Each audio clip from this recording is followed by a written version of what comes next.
Well, tax revaluations had commissioners and community members up in arms during tonight's Mecklenburg County board meeting. Our chief political correspondent, Emma Withrow, joining us live from the Government Center tonight. Emma, commissioners were able to ask about the tax surrounding the spike in property taxes. So did they get any answers?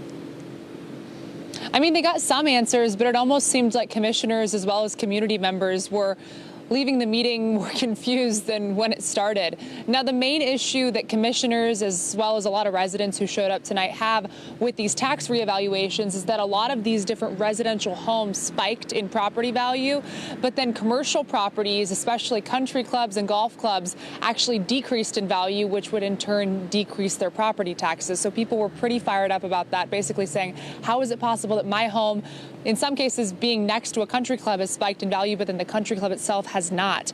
Now, residents and commissioners were really perplexed at how this could be.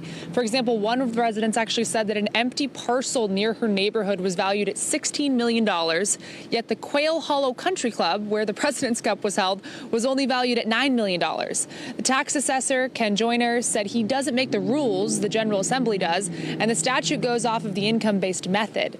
By using that methodology, somehow country clubs' property values decreased in 2023, and then residential homes built right next to them actually increased.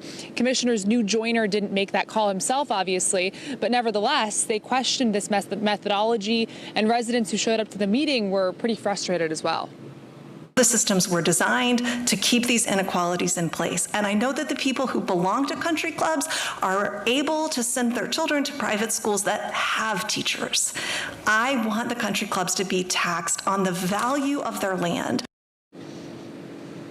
That resident who you just heard speaking was referring to the fact that a lot of her kids in CMS schools don't have teachers right now because CMS can't get enough teachers to come in and want to work there because, well, it's expensive to live in Charlotte and Mecklenburg County. So she was essentially saying we need to tax these country clubs and these commercial properties higher so residents can actually afford to live in this city. Now, commissioners at the end of the day kind of knew that their hands were tied. There's not much that they can do about this because at the end of the day, it's a general statute. So their call to action tonight was they want to make it a proposal in their legislative agenda when they go to the General Assembly towards the end of the year. They want to make an effort to try to make changes when it comes to the general statute and the law on this issue.